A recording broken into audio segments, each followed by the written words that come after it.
Demək, eradan əvvəl 1-ci əsrdə Romaya qarşı Parfiya ilə müttəfiq olan dövlətin paytaxtını müəyyən edin. 46-cı suala bunu istəyir bizdən. Söhbət Atropatena dövlətindən gedir. Eramızdan əvvəl 36-cı ildə baş vermiş Fraspa döyüşündə Roma qoşunlarını məğlub edirlər. Və Atropatena dövləti Azərbaycanın cənubunda yerləşir. Bax, sərhədlərini də buradan ayırıb. Bura Atropatena dövlətinin ərazisidir. Bu isə Albaniyanın ərazisidir. Atropatena dövlətinin də paytaxtı Qazaka şəhəridir. Bax, bu iki rəqəmdən işarələnən Qazaka şəhəri. Cavabı nə olur? B bəndi. 47-ci sualda Şah Təhmasiblə və Şah Məhəmməd Xudavəndənin oxşar cəhətlərini və fərqli cəhətlərini istəyir. Paytaxtın yeni şəhərə köçürülməsi. Paytaxtın yeni şəhərə köçürülməsi. Bu 1-ci Təhmasibə aiddir. Təbrizdən Qəzvinə köçürülür 1555-də. Osmanlı dövləti ilə müharibə aparıb. Hər ikisi də Osmanlı dövləti ilə müharibə aparıb. Təhmasib də, Məhəmməd Xudavəndə də. Osmanlı dövləti ilə sülh müqaviləsinin bağlanması bu yalnız Təhmasibə aiddir. 1555-ci il Amasya sülhü. Molla Həsən döyüşündə Krım xanlığının məğlub edilməsi bu Məhəmməd Xudavəndə aiddir. 1578-ci il. Və Səfəvi sülaləsinə mənsub olması isə hər ikisinə aiddir. Cavab nə olur? B bəndi. Demək, 52-ci sual Atabəylər dövləti ilə bağlı bir sualdır. Deyir ki, yeni sülalə və dövlətin əsasını qoydu. 1160-cı ildən etibarən Böyük Atabəy adlandırılırdı. Bu Şəmsəddin Eldənizdən söhbət gedir. İkinci mətndə deyir ki, 1186-cı hakimiyyətə gəldi. Həmədan döyüşündə qələbə qazandı. Tabilikdən çıxan vilayətləri mərkəzi hakimiyyətə tapdı. Burada da Qızıl Arslandan söhbət gedir. İndi biz şərtdə deyir ki, 1 və 2-ci abzasda haqqında bəhs edilən hökmdarların ümumi cəhətini. Deyir ki, Şəmsəddin Eldənizdən Qızıl Arslanın oxşar cəhəti. Baxaq, Şirvanşahların tabe edilməsi. Bəli, hər ikisi də Şirvanşahları tabe edib. Sultan titulu daşıması yalnız Qızıl Arslana aiddir. Dəbil əmirliyin dövlətə birləşdirilməsi Şəmsəddin Eldənizə aiddir. Monqol qoşunlarına qarşı mübarizə aparması heç birisinə aiddir. Cavab A bəndi. 54-cü sualda İbtidai əzəməti ilə bağlı bir sualdır. Erkən Tunc dövrünə aid olan xarakter xüsusiyyətləri istəyir. Dulusçuluq və toğculuğun kimi sənət sahələrinin meydan gəlməsi Neolit dövrünə aiddir. Ona görə bunu götürə bilmərik. Dini ayinlərin icrası üçün ibadətgahların tikilməsi, bəli, bunu götürə bilərik.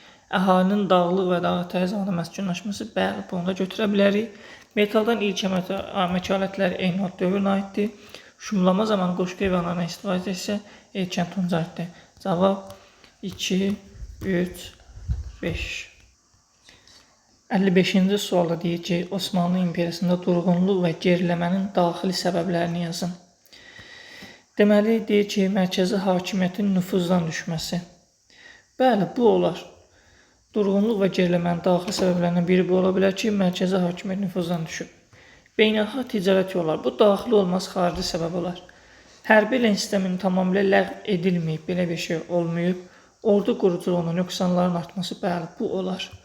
Cavab 1, 4. Demək, 48-ci sualda səbəb nəticə əlaqələrin doğru verildiyi bəndi bizdən istəyir. Deyir ki, A variantında səbəb İpək yolunun əhəmiyyətini itirməsi, nəticə olaraq isə Səfəvi dövlətində iqtisadi tənəzzül baş verir. Bunu düz götürə bilərik, bu dursun. Səbəb, B variantında deyir ki, səbəb Səfəvi dövlətində idarəsində İSI prinsipinin mövcudluğu, nəticədə Qızılbaş əmirlərinin dövlət idarəçisində mövqeyi zəiflənir. İrsili prinsipi mövcud olsa da, amma heç vaxt Səfəvi dövründə Qızılbaş əmirləri, belə deyim də, dövlət idarəsində mövqeyi zəif olmur, əksinə güclü olub. Ona görə B variantı getdi. C variantında deyir ki, səbəb, demək ki, Stepan Razinin quldur dəstələrinin Dərbənddən Gilana qədər sahil boyu yaşayış məntəqələrinin qarət edilməsi, nəticədə isə Səfəvilərlə Rusiya arasında hərbi münaqişə. Xeyr, Səfəvilərlə münaqişə 1653-62-ci illərdə olub. Razinin isə 1666-cı illərə gəlib. D variantında deyir ki, Hindistana gedən dəniz yolunun kəşfi nəticəsində Volqa-Xəzər yolunun əhəmiyyətini itirdi. Xeyr, belə bir şey olmayıb. Əksinə Volqa-Xəzər ticarət yolu əhəmiyyətli dərəcədə artır sonradan. E variantında deyir ki, Şimali Qafqazda Rusiyanın qalalar inşa etməyə başlaması, nəticədə isə Rusiya dövləti bütün Xəzəryan torpaqları işğal etdi. Xeyr. Şimali Qafqazda qalalar tiksə də sonda Səfəvilərlə aparılan bu müharibədə ruslar məğlub olur. Cavab elə burada A bəndi olur. 45-ci sualda deyir ki, Qazan və Əjdərxan xanlıqlarının tarixinə aid oxşarlıq. Belə bir sual demin test toplu hissəsində də var, birinci hissəsində buna bənzər bir sual. Deyir ki, Monqol dövlətinin qoşunlarının hücumuna məruz qalıb. Xeyr. Belə bir şey olmayıb. Teymurlar dövlətinin asılara düşüb. Xeyr. Bu da belə bir şey olmayıb.